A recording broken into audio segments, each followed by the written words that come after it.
신학의 대중화와 신학의 현장화를 추구하는 이신근TV에 오신 여러분을 뜨겁게 환영합니다. 반갑습니다. 그리고 고맙습니다. 오래간만에 신학 진단을 다시 해봅니다. 제목은 창세기는 역사적 사실인가? 창세기는 역사적 사실인가? 라는 제목입니다.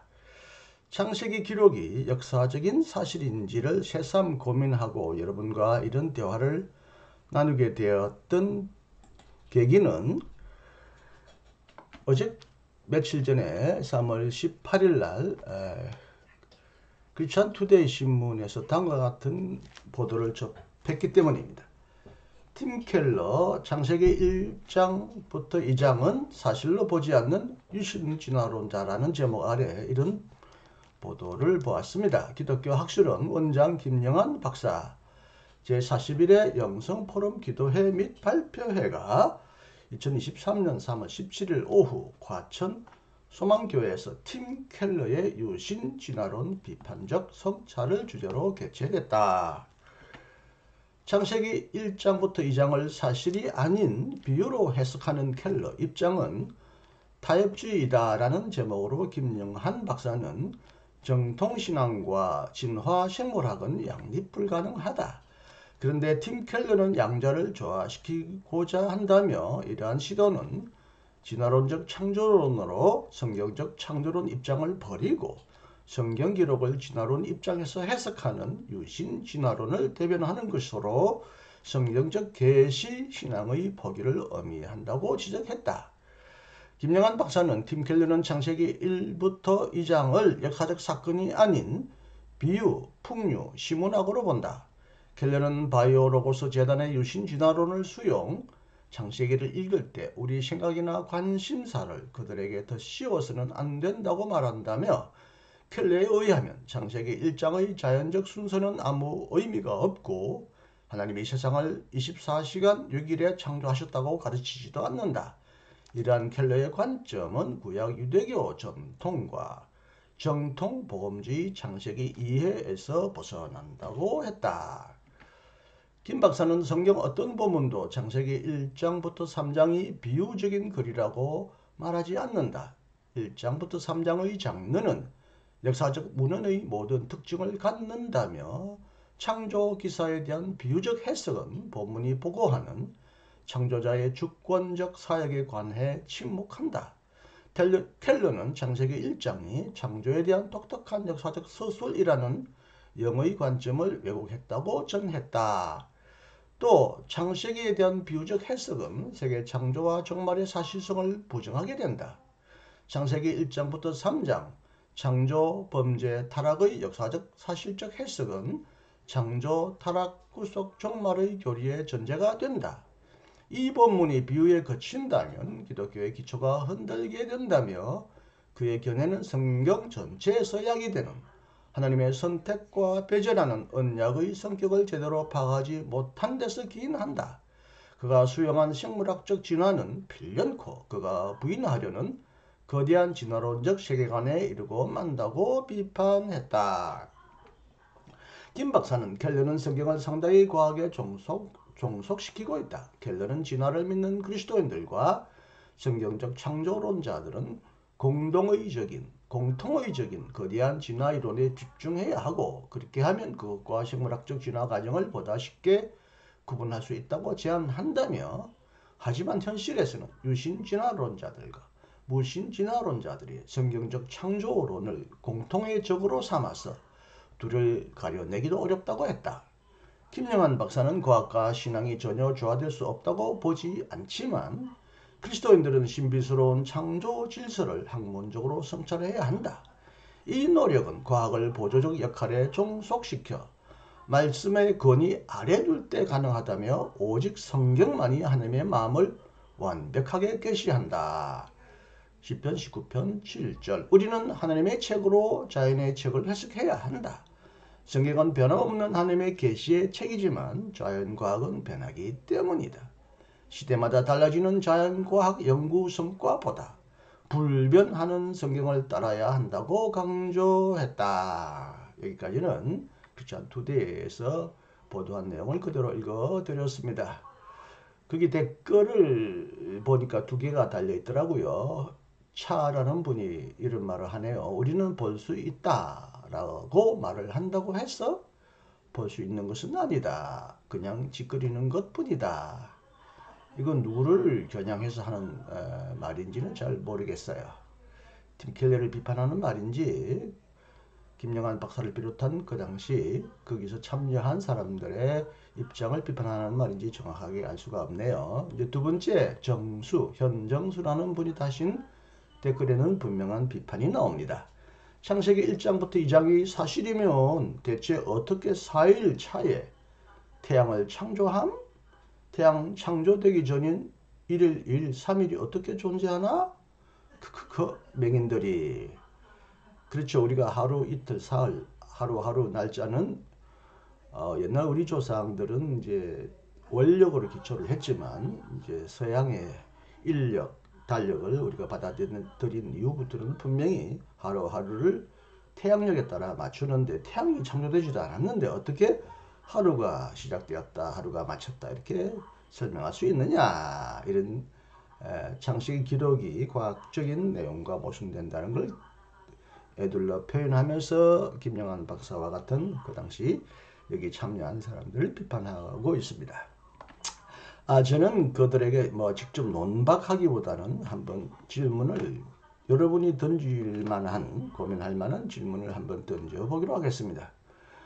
만약 창세기 기록이 정확무한 하나님의 계시이고 그래서 역사적 사실적으로 완벽한 진리라면 이런 질문이 생기지 않을 수가 없죠. 첫째, 천지는 6일 만에 창조되었는가? 창세기 1장 1절부터 2장 4절은 하나님이 6일 만에 천지를 창조하시고 7일 만에 쉬셨다고 기록되어 있습니다.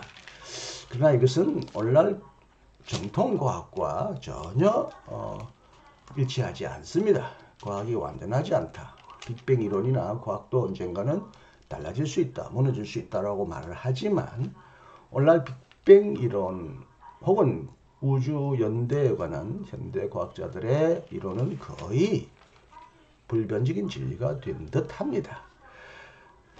물론 성경에 하루하루를 말하는 요음을 긴 연대기라고 재해석하는 분들도 있지만 분명히 앞에서 댓글에 다신 분처럼 오늘날 24시간 태양력에 기준한 하루를 정확하게 문자적으로 그대로 믿고 문자적으로 정확하게 6일 만에 창조되었다고 믿는 그리스도인들이 있는데 오늘날 이것은 정말 믿을 수 없는 비과학적인 하나의 신화 시대의 고대인들의 세계관이라고 보는 사람들이 많죠.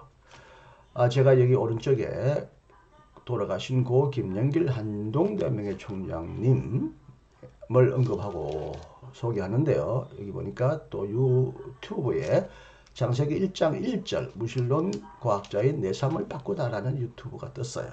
제가 이 내용은 읽지 않았는데 오래전에 제가 서울신학대학교에서 근무할 때 인문학 강좌에 오셔서 특강하는 내용을 들었습니다.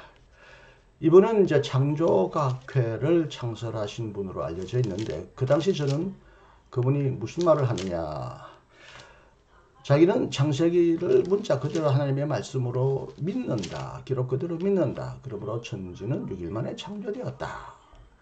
그러니까 7일 날 안식일로 우리는 지금도 지키고 있지 않느냐.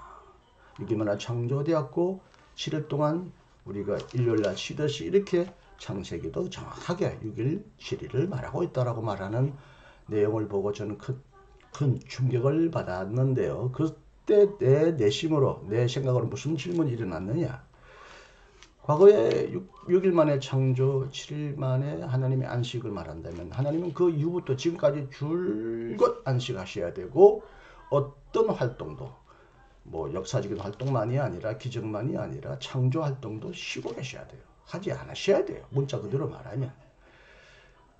그래서 아까 말대로 창세기의 요음, 날도 긴 연대기로 표현하는 사람들이 많고요. 유대인들 중에서도 이 안식일을 과거에 6일 만에 창조를 끝나고 쉬신 것이 아니라 인류의 역사의 과정을 표현한다고 봅니다. 그래서 이제 개신교인들 가운데 이른바 세대주의자들도 역사의 연대를 6일로 나누고 7일 만에 종말이 온다. 6일 다음에 7일 이렇게 해서 연대기로 세대주의로 나누는 분들이 개신교인들 가운데 있는데 아직도 창세기를 문자 그대로 사실로 보는 분들은 실제로 창조가 6일 만에 이루어졌다는 거예요. 그러면 하나님은 지금도 쉬고 계셔야 되고 아무 일도 안 하셔야 돼요. 그리고 이 땅에 어떤 새로운 창조 피조물도 발견되거나 혹은 새로운 생명체가 출몰해서는 안 됩니다. 그런데 이제는 인간이 이제 스스로 새로운 생명체를 만들 수 있을 정도까지 신적인 능력과 같은 것들을 발휘하게 되었는데, 그러면 이제 하나님이 물러가시고 쉬시는 대신에 인간이 창조주가 되었다는 말입니까? 네, 천지를 6일 만에 창조했다는 이 문자적 역사적 기록은 사실이 아닌 것이 분명합니다. 아직도 이렇게 믿는다면 참 이해가 될 수가 없습니다. 더욱이 이제 또 두 번째는 인간은 하나님이 흙으로 빚으셨다고 성경에 기록되어 있는데 하나님이 손이 있으신가요? 흙을 어떻게 반죽해서 남자 만들고 또 거기 갈비뼈를 떼가지고 여자를 만들었는가요? 이걸 문자적으로 어떻게 이해하나요? 오늘의 생명의 탄생을 흙에서 이루어졌다고 보는 사람은 없습니다. 대부분 진화론자를 반대하는 사람들은 싫어하겠지만 물속에서 미생물, 작은 단세포로부터 다세포가 형성되고 진화되었다고 믿는데 진화론을 반대하더라도 인간이 흙으로 빚어서 만들었다는 것은 과학적으로 이해가 안 되죠. 하나님이 손이 있어서 무슨 인간을 빚나요? 하나님이 입이 있어서 코에다 호하고 입을 불어넣으시는가요? 하나님이 무슨 숨을 쉬시는 허파를 가지신 분인가요? 더욱이요, 창세기 이 기록은요, 단순히 하늘에서 뚝 떨어진 계시 기록이 아니고요. 창세기 저자가 기록한 건데요. 그 당시 이 기록한 그 당시에 그 근동의 많은 문학에도 인간을 흙으로 만들었다는 기록이 여러 군데서 나옵니다. 그러면 다른 문학 서적도 하나님의 계시라고 하나님의 말씀이라고 받아들여야 하나요? 그리고 이제 창세기 기록을 문자적으로 볼 수 없다고 믿는 많은 사람들은 뱀이 어떻게 말할 수 있었는지 이런 질문을 던집니다. 후대에 이제 사탄 이론에 근거하여 사탄이 뱀 속에 들어가서 뱀 속에서 사탄이 말을 했다라고 이렇게 말하는 사람이 있는데 이 사탄 이론은 이 창세기 기록에 전혀 나오지 않고요. 여기에 사탄론과 뱀을 섞는 것은 후대의 해석일 뿐이지 창세기 본문 자체에는 어떤 사탄 이론도 나오지 않습니다. 그냥 하나님이 창조하신 많은 피조물 중에 간교하거나 지혜로운 동물로 나오고요. 말을 했다고 하는데 어떻게 말했는지는 상상할 수 없습니다.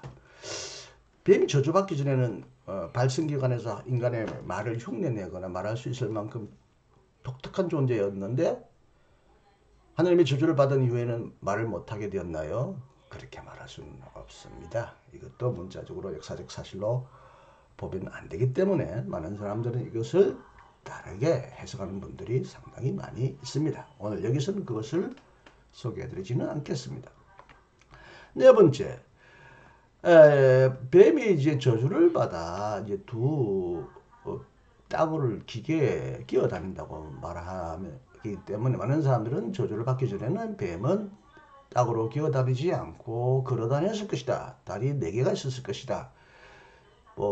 도마뱀과 같은 그런 것과 유추하여 사실 도마뱀과 뱀 간에는 진화론적으로 근친 관계가 있긴 하겠습니다만은 여기는 또 진화론을 은근슬쩍 받아들이는지는 모르겠습니다만 4발로 기어다녔다는 말을 하는 분이 있고요.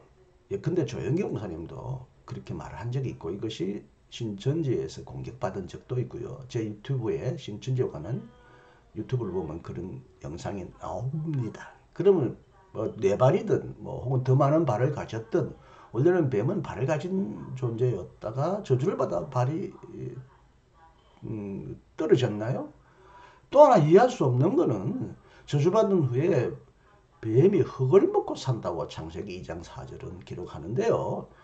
뱀은 흙을 전혀 먹을 수 없습니다. 흙을 먹고 살지 않습니다. 다른 동물을 잡아먹다가 흙이 뭐 섞여 있을 수는 있으나 흙을 주식으로 삼지 않기 때문에 이것도 역사적으로 과학적으로 사실이 아닌데요. 창세기 기록을 역사적 사실로 믿는다면 정말 흙을 믿는 뱀을 보여주신다면 저는 믿겠습니다. 이것도 말이 안 되는 과학적인 얘기가 아니죠. 여기는 어떤 다른 도덕적, 영적 교훈이 잠겨 있을 법한데요. 차원의 더 깊은 고민은 하지 않겠습니다. 또 하나 이제 가인이 동생 아벨을 때려 죽인 후에 이제 추방당하여 이제 에덴 동산에서 쫓겨나는데 가인은 다른 사람들이 자기를 해할까봐 두려워하니까 하나님이 그 머리에 표식을 주어서 해하지 못하게 했다라는 기록이 나오는데요. 성경이 하나님의 말씀 정확한 모호한 오류가 없는 역사적 사실이라면 가인과 아벨 외에 누가 그 당시 있었나요? 자기 동생이 또 있었다는 거예요? 자기 동생이 이제 아담이 4장 25절 보면 가인이 아담을 죽인 후에 또 하나의 아들을 낳았는데 그 이름을 셋이라고 말을 합니다. 이때는 이미 가인이 아벨을 죽인 후에 한참 후에 태어난 동생이기 때문에 동생을 두려워했을 리가 없는데 어떻게 성경에도 나오지 않는 어떤 사람들이 가인에게 공포심을 줬다는 말입니까? 그리고 결정적으로는 가인이 이제 아내와 동침하여 에녹을 낳았다고 말하는데 그의 아내가 누군가요? 아담과 하와는 오직 가인과 아벨을 낳고 나중에 셋을 낳았는데 아들을 낳았는데 여자는 자기 어머니밖에 없는데요. 어머니와 동침했다는 것인가요? 어떤 분은 이 4장 25절에 아내가 또 셋을 낳았기 때문에 또 다른 딸도 낳았을 것이다. 옛날에는 뭐 자녀들을 많이 낳았고요. 피임법을 또 몰라서도 그래서 많이 낳았기 때문에 딸도 낳았을 것이고 그 딸과 하나 중에 그 중에 하나와 결혼했을 것이라고 추측합니다만 성경에는 그런 기록이 없습니다. 하나님의 말씀이라고 역사적 사실로 기록된 말씀이 없는 것을 왜 여기다가 추가하나요? 상상력을 발휘하여 왜 여기다가 없는 말을 꾸미나요? 아담이 가인이 아벨을 죽인 후에 다시 낳은 존재는 아들 셋입니다. 만약 딸을 낳았으면 딸도 낳았다고 기록해야 할 거 아닙니까? 만약 그렇다면 자기는 어쩔 수 없이 자기 여동생이나 누나와가 아니라 뭐 존재하지 않으니까 성경적으로 보면 자기 엄마와 동침하여 이제 자녀를 낳았다고 말할 수 있는데 성경은 그런 기록을 하지 않지 않아요. 엄마와 동침하여 근친 결혼했다는 말도 망측스럽지만 성경에는 그런 말이 없습니다. 그냥 가인이 자기 아내와 동침했다고 기록되어 있지 자기 어머니와 동침했다고 말하지 않습니다. 그럼 가인은 누구와 결혼하여 자녀를 낳나요? 도대체 이해할 수가 없습니다. 뭐 이 외에도 창세기에 과학적으로 이해될 수 없는 많은 얘기를 하는 분들이 있는데 가장 대표적으로 많은 분들이 던지는 질문을 제가 대표적으로 한번 던져보았습니다. 그런데 이제 오늘 우리가 더 고민해야 될 부분은 이제 김영환 박사님이 창세기가 역사적 사실이 아니고 비유라면 기독교의 기초, 창조, 타락, 구속, 종말의 교리가 흔들린다. 교리의 근간이 무너진다라고 말하면서 이제 교리적인 고민을 말하고 있습니다. 교리를 지키기 위해서는 창세기가 역사적 사실이어야 한다. 저도 교리주의자이기 때문에 교리에 대한 확신과 중요성을 강조하는 편이지만 교리가 더 중요합니까? 사실이 더 중요합니까? 사실 위에 교리가 세워져야 합니까? 교리 위에 사실을 꾸며야 합니까? 전통적으로 우리가 실제적으로 창조, 타락, 구속, 종말 교리를 흔들 수 없는, 변할 수 없는 영원한 진리처럼 믿어온 세대들이었고요. 지금도 그런 사람들이 다수이지만 그러나 성경을 이런 관점에서만 보지 않는 분들도 많이 있습니다.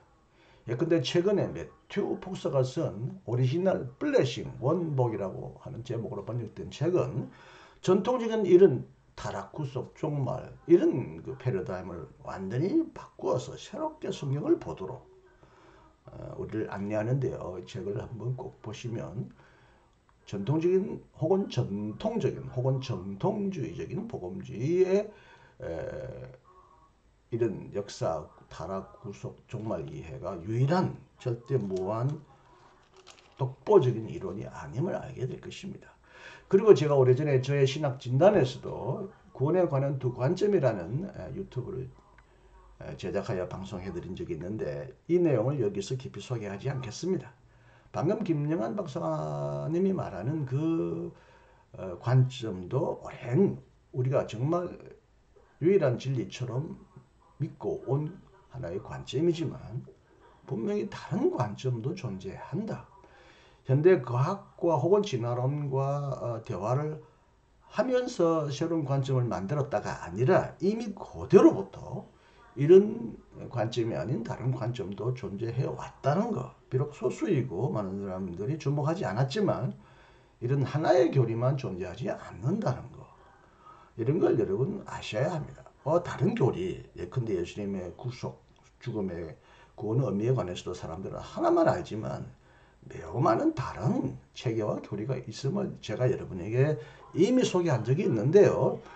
자기가 믿는, 자기가 진리라고 믿어온 하나의 교리만을 절대적으로 믿고 이걸 근거로 해서 또 창세기를 과학적으로 역사적으로 사실이라고 말하는 이런 억지와 같은 논리는 오늘날 통하기 어렵습니다. 자, 나가기 전에 한 분, 현대신학의 교보라고 불리는 칼바라터는 창조를 어떻게 이해했는지 이미 저의 이 유튜브에 칼바라터의 신학에 오래전에 소개해서 칼바라터 교회 교약을 쭉 소개하다가 중도 지금 쉬고 있는데요. 그 창조론에서 바라터는 이렇게 말합니다. 창조는 시간적이다. 그러나 창조는 실정사적 역사, 히스토리시의 그 시대가 아니다. 이제 이 말 가지고 카가르트는 창조를 부인했다. 사별체도 부인한다. 뭐 등등 이렇게 얘기하는 사람이 있는데 심지어 부활도 이렇게 실정사적 역사가 아니라고 해서 부인한다고 그러는데 계시이태 역사는 역사지만 히스토리가 아니라는 겁니다.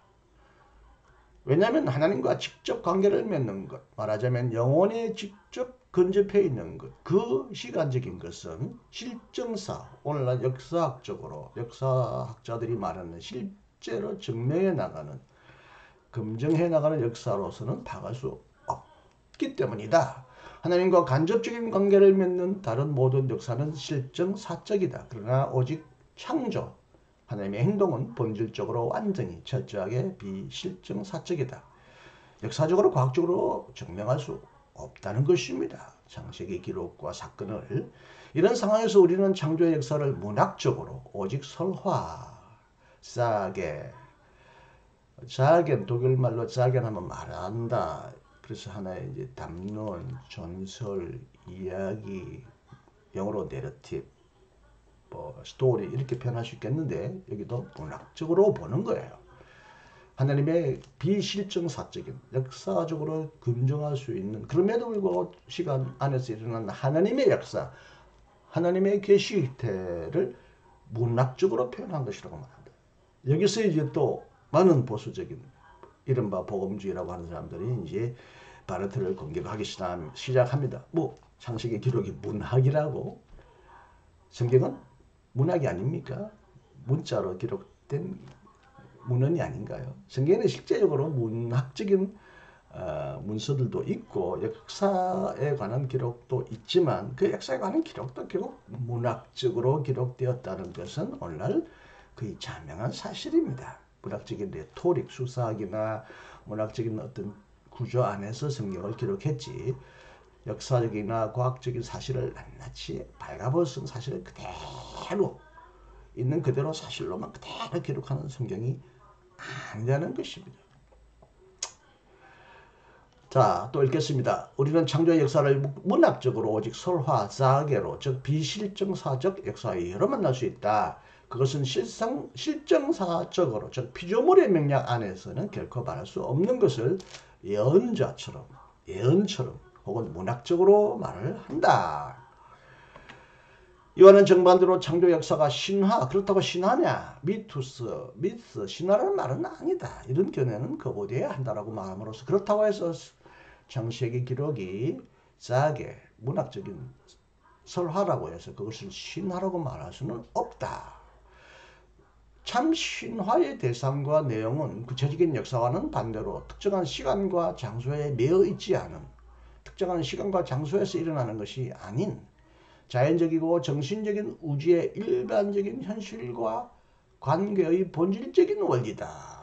무시간적이고 어떤 장소를 초월하는 어떤 진리를 표현하려는 것이 신화지만, 창세기 기록은 시간과 장소 안에서 일어난 사건이지만 인간이 역사라고 말하는 그런 역사로서는 검증할 수 없다는 것이죠. 하나님의 역사이기 때문에. 참 신화는 창조를 행위로서 시간적 사건으로서 주제와 대상으로 삼지 않았다. 신화는 창조를 행위로 시간적인 사건으로 보지 않는 하나의 무시간적인 행위 이전의 어떤 영원한 진리로 표현한다는 거죠. 신화는 근본적으로 인간과 그의 우주의 현실에 종속되어 있고 그래서 최종적으로 항상 이론론적이다. 이 표현은 조금 이해하기가 쉽지는 않습니다만 성서의 창조 역사는 분명히 신화와 관련을 맺고 있다. 신화를 인용한다거나 언급한다는 뜻이겠죠. 그러나 실제로는 신화와 정확하게 분명히 대립을 이룬다. 성서의 창조 역사는 사건, 행위, 시간과 비록 실정사는 아니지만 역사에 관해 말한다. 바르트가 창세기를 실정사적으로 검증할 수 있는 역사가 아니라고 해서 또 이제 바르트를 완전히 자유주의 신학으로 매도할 만한 사람들이 있을 것 같습니다. 근데 이 바르트는 이제 여기 앞에서 김영환 박사님도 창세기는 하나님의 계시다라고 말하면서 계시니까 역사적으로 과학적으로 사실이다라는 결론을 이끌어내시는 듯 하시는데요.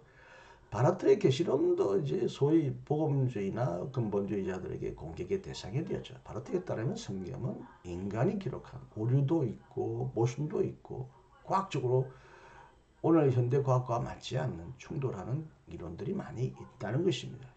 여러분, 성경에 인간 창조가 흙으로 창조되었다고 창세기 1장은 말하지만 시편에는요, 땅 밑에서 식물이 자라나듯이 그렇게 또 자라났다 이렇게 기록하는, 과거의 고대인들은 땅속에서 생명이 올라오듯이 인간도 땅속에서 자라났다라고 하는 기록이 있고요. 성경 안에도 그런 게 있습니다. 그럼 그런 인간 창조와 창세기 창조 기록이 충돌하는데 어떻게 하나님이 한 입으로 두 말을, 세 말을 하시나요? 서로 다른 말을 하시나요?